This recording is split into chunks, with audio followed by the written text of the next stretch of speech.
Okay, guys, welcome back. We are on sculpture. This is a pretty big category, so let's go right in. Essentially, I'm just defining sculpture as being a work in three dimensions. So it's not something that we have talked about before. This is our first like three-dimensional medium that we're going to focus on. So yeah, let's jump in. So sculpture, again, is defined as a work in three dimensions. It has height, breadth or width to it, and depth to it. So it becomes more of a form and not a shape like you would see on a two-dimensional work, but it is an actual form that has this extra like dimension to it. You experience sculpture through the experience is existing in space. So a sculpture is meant to be seen in the round, to be walked, fully around, to be seen on all dimensions, all sides. Um, and so that totally changes the way that the artist sort of approaches it. There has to be other considerations like the space, the size, how much, you want to be able to see of it, or are you going to want to see it, on all angles or just partially. So there's a lot more things to consider, or of different things to consider when you're working with sculpture than when you're working with two-dimensional work, like we talked about before. Um, there are two main types of sculpture. There is freestanding and relief sculpture. Freestanding, or in the round, is sculpture that is meant to be seen from all sides. This is Jeff Koons in one of his mini balloon animal sculptures that he has. And most all of his work is meant to be seen like this, where you experience it from all sides. And it sort of is meant to be, seen at a 360. There's nothing that's like, supposed to be hidden off from it. Relief sculpture, this one's kind of a tricky one. Relief sculpture is a sculpture that projects from a background surface. There is low relief sculpture and there's high relief sculpture. Although this might not seem like sculpture, things like coins that have a slight projection to them, it's not something that's been like etched into it or drawn on top of it, but it's actually been like carved away, is an example of relief sculpture. So this is the Apollo coin, just a historical coin that we see, and the design itself has been created using carving. High relief sculpture, on the other hand, is when more than half of the natural circumference projects from the surface. So, in this example here, we see like half or more of all of the subjects, or the like bodies in this case, have been projected from the background. So it's sort of like a half and half of like the freestanding and the relief sculpture, where you're meant to see a good bit of it, but there's still elements of it that, you're not supposed to like pick this up and look on the back of it. That's not what the artwork is going to be. So there's a lot of methods and materials when talking about sculpture. There's a lot of traditional methods, and there are a lot of new approaches as well. So we're going to kind of start on the traditional side, and then we'll kind of move into more contemporary methods of creating sculpture. One of the first ones that I'd like to talk about is modeling. This is an additive process of building up materials such as clay, wax, or plaster. This example here is an example of modeling sculpture. An interesting characteristic of modeling sculpture is that oftentimes you can see the artist's like fingerprints, or the impression of like, where their hand was at on it, because they're literally sculpting it by hand and adding material to it. This is also a good time to bring up this armature, which is probably inside of this figure here. An armature is almost like the skeleton to sculptures like this. So if you're going to have something that has a lot of height to it, but maybe isn't, super dense at the bottom, an armature is a really good way to show, or to, offer some physical relief to the sculpture. Another sort of thing with sculpture that you have to consider, that is not something that's considered quite as much in two-dimensional work, is the physics of it. So, you might have an idea of what you want to do, in a three-dimensional sense, but there might be, actual physical limitations to your idea that you have to work through, and sort of be like an engineer in a way to figure out how to make your idea happen, even if there's some challenges that present itself. And an armature is a great way to sort of fix those challenges. Otherwise, in this example here, where this is just like a clay material, it would just fall apart and sort of crumble if there wasn't some sort of rigid support inside of it, because the clay itself is too soft to really hold up and not just sort of collapse on itself if it's something so sort of delicate as this piece is here. Um, Casting is another method of sculpture. This is a little bit more complicated than the modeling, or like the process is a little bit more complicated.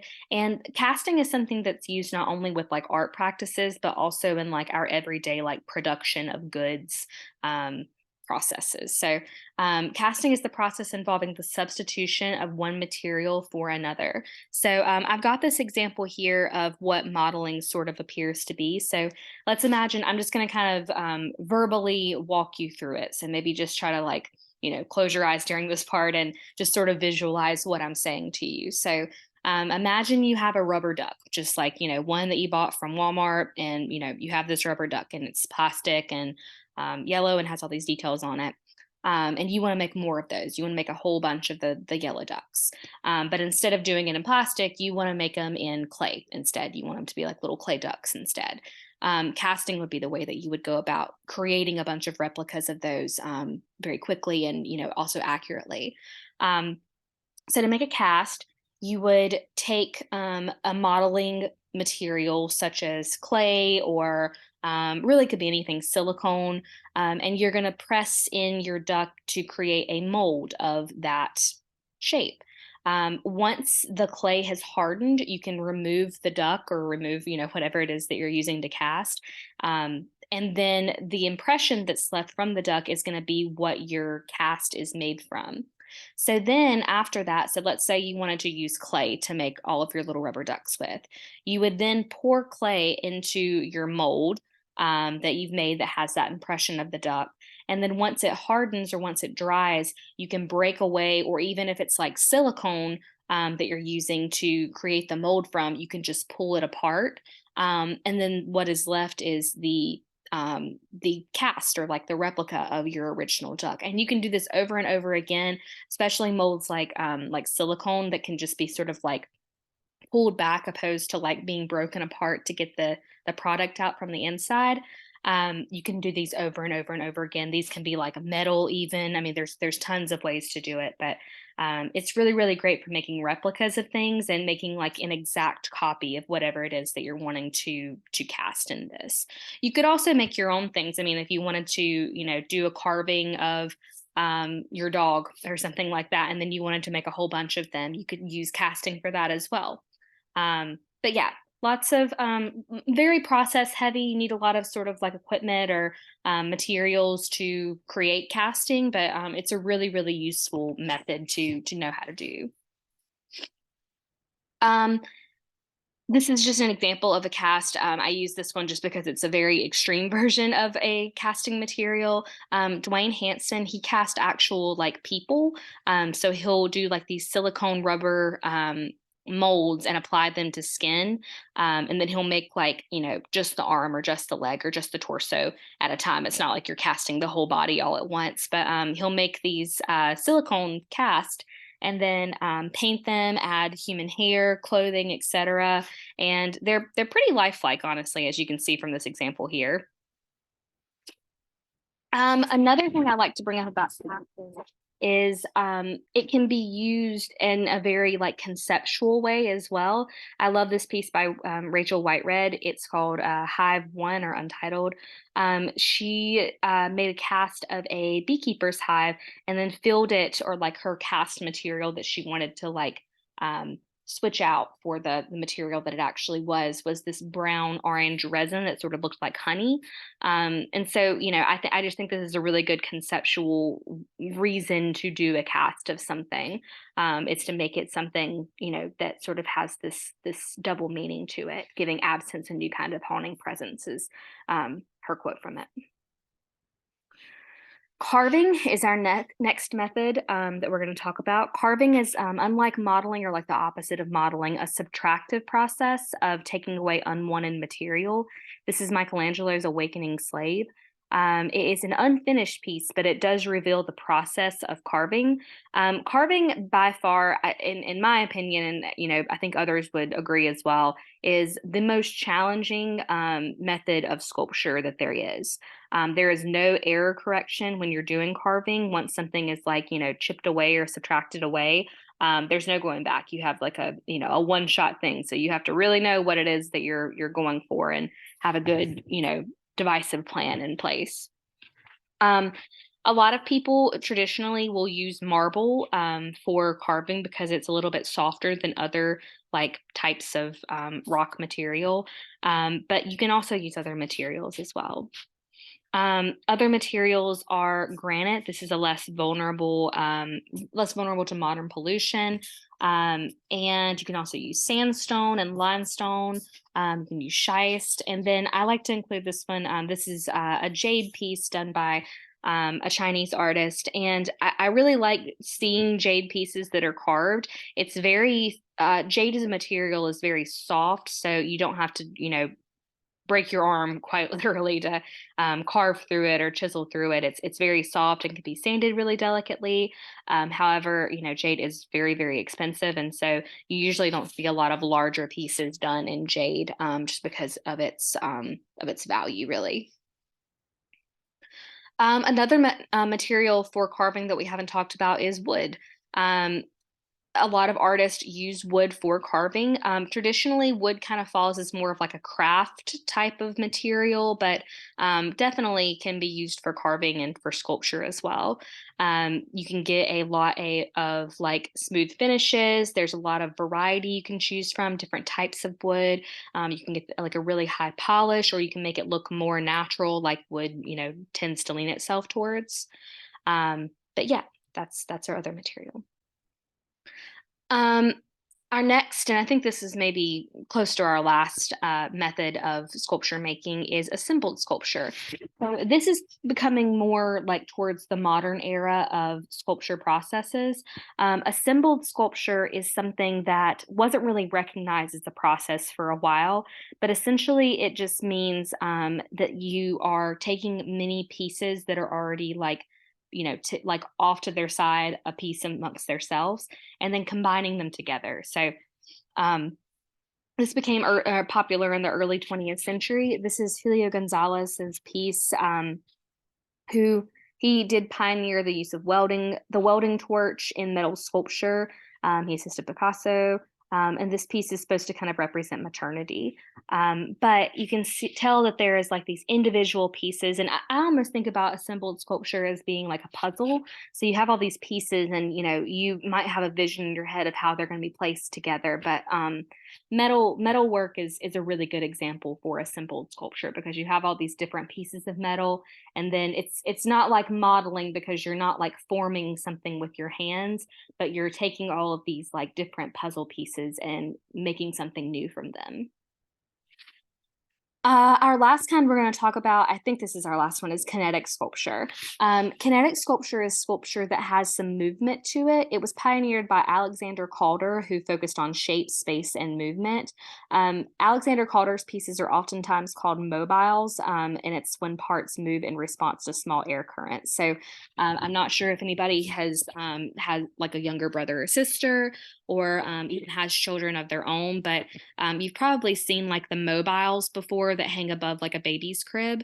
And they're usually just like, little moons and stars or shapes or things like that. But that's, where the idea came from, is these pieces by Alexander Calder, who, was focused on kind of what mobiles do, just kind of move idly by themselves and create, new kind of shapes and spaces and new movement, and it's never the same essentially. This is a piece by Jesus Rafael Soto. This piece, although it's just like a still shot from it, the wires just sort of sway with like the air currents that are going on, people move by, and so it sort of is this like whimsical like dancing sculpture. As if you see it in real life, it's just sort of moving on its own, kind of wispy, has this like sort of magical element to it. but and it's also said to resemble the strokes of handwriting. So when you see it like the shadows projected on the wall here, it sort of looks like, this is like a typewriter, or like it's like sort of writing and creating new content essentially. Um, this is a piece that is going to be shown in your final exam. So every now I'll usually tell you when things like this pop up where there's an image that will be like a slide identification. But this is a kinetic sculpture by Jean Tingley. It's called Homage to New York. It's a kinetic sculpture and a performance piece. We haven't talked about performance art yet, but we'll get to that in art history. But it does move, and it has part of the piece was that it was self-destructed. So as part of the performance art, so the piece moved and made all of this like sort of commotion, and it was important though that you were there at the time that it was like being performed, because obviously it did self-destruct and that was part of the art piece. So it's no longer still moving and going like the pieces here, where Alexander Calder's mobiles and Rafael Soto's piece is always sort of moving. This piece moved and then it did not move ever again. Um, Mixed media sculpture is when a variety of media is used in a singular work. It often represents a cultural or symbolic meaning. This piece here I just have shown to show kind of an extreme example of mixed media. I would say nowadays, for sure, like more contemporary sculpture work, there is not like one type of like material that is used predominantly over others. It's a lot of found object, a lot of sort of like, honestly, kind of rags to riches, or rags to like, making it something new. It's usually not something as conventional as like paint. Most sculpture materials are non-conventional, I would say, as of today. At least in my experience, the sculptors that I know, and the materials they work with, it's more likely to lean itself towards car parts and light rods rather than it being like a piece of marble that they're carving away at. But that's just me. There are still those ones out there that use more conventional materials. Some more mixed media artists that I'm going to name and just sort of go through is Nick Cave. I love Nick Cave. He's one of my favorite artists. He uses an extremely wide variety of media in his work. A lot of it is thrifted materials. So this sculpture in particular is an antique couch, a ceramic dog, metal flowers, light fixtures, and all kinds of other stuff.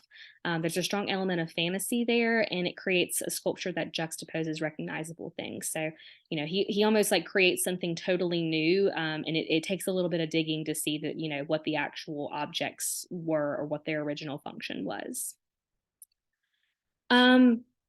Ready-mades. This is another one of those slide IDs. I think I mentioned this a couple times in the course, but this is definitely one that is going to be a slide identification. Around the 1900s, a movement is created called Dada, or Dadaism. Dada included ready-mades, and this idea is first coined by the French artist Marcel Duchamp, who was already sort of a well-known name, a well-known artist for his like prints and drawings and things like that. But this is also around the time of there's a lot of sort of strife and just a lot of just kind of anger circulating the war and just sort of like the Industrial Revolution and all of this stuff going on. And art in itself is changing a whole lot during this time as well, because we're moving into more technology, and we're also sort of moving away from these traditional ideas of what art can be, due to just all these advancements that are happening. And so, sort of as a screw you, I guess, to the art academy and like the just art world, Marcel Duchamp brings in this what he calls fountain. It's an old like thrown away urinal that he found in an alleyway on the way to his own art exhibition. And he put it in the gallery. And, a lot of people obviously were very upset about this. They thought that he was being extremely disrespectful to the art world, which he was, but on purpose. But it really kind of opened up a conversation about, what does the gallery space do for artwork, or what for objects in general. When you see something like this in its natural environment, just existing, in the alleyway, you're obviously not going to consider, what it is as an object. But when you bring it into a gallery space and you put it on display for people to judge and critique and evaluate, it changes the meaning of it, as would anything. When I have all kinds of stuff and so do you in your house that you don't think about it as what it is because it's being used for what it was for. But put it in an art gallery and you might think about it a little bit differently, examine it in a way that you haven't before. The term ready-made or assisted ready-made refers to artwork of this type whose components have been combined or modified by the artist. So I would say artwork like Nick Cave's here is an example of assisted ready-mades, because these are things that already exist in our world, like the antique couch and the dog, but he's changing their meaning and changing their natural state. Installation and site-specific work, which definitely I think today falls under the sculpture category. I've had friends in art school who, they have really no interest in carving out of marble or, doing metal work or jewelry making or anything like that, but they are interested in things like film and installation and, performance art. And so they become more onto this installation side of sculpture. Installation is art, is when an artist treats an entire space as an artwork and then transforms it. This is a great example of installation. This can kind of be done anywhere, which is telling for installation. It's essentially the artist's job to transform any space and make it, an installation, a whole work of art itself. This is Raphael Lozano Himmer's Airborne.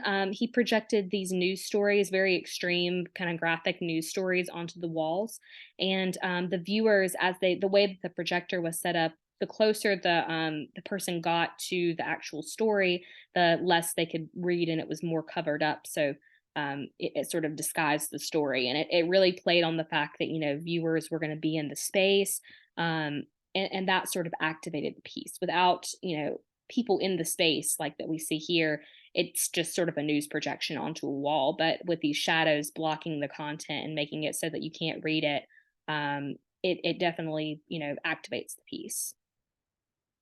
Site-specific work, on the other hand, is kind of like installation, but it's work that's intended only for particular locations. So you could say that things like murals or,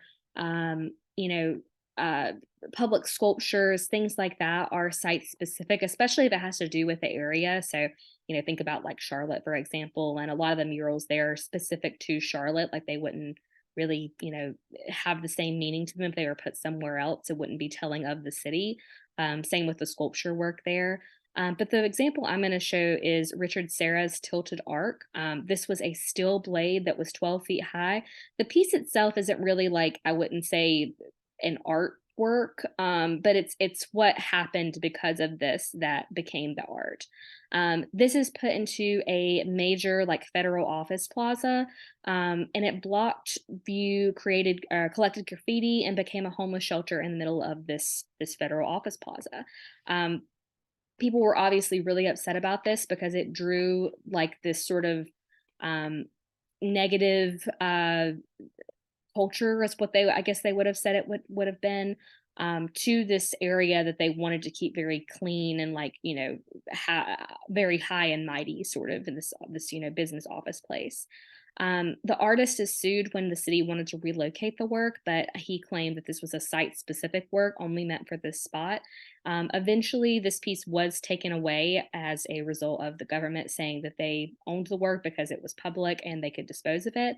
But I think that the time that it was there was really sort of a telling thing for the place. And instead of them being able to, the government to be able to just sort of like push homelessness and sort of crime that would accumulate from just a piece of wall that someone could lean against and not get in trouble for, it drew a lot of interesting attention, for sure. This is another installation or a site-specific piece, a little less political, but this is on the Garden of Versailles. It's a huge cascading waterfall that appears to be just falling from the sky and coming from nowhere. And so you're meant to view it from this side of the garden. There is like a pipe obviously running through the middle of it there, but it's blocked by like the sort of aggressive water falling out. But the pipe is like feeding the water up and then, having it pour out. But if you were on the side there, where you're not really supposed to be, I don't think, you wouldn't be able to see the illusion. It would be obstructed by seeing the actual pole itself. But from seeing it from the view that this photograph is taken, it's, seems like the water is just pouring out of the sky.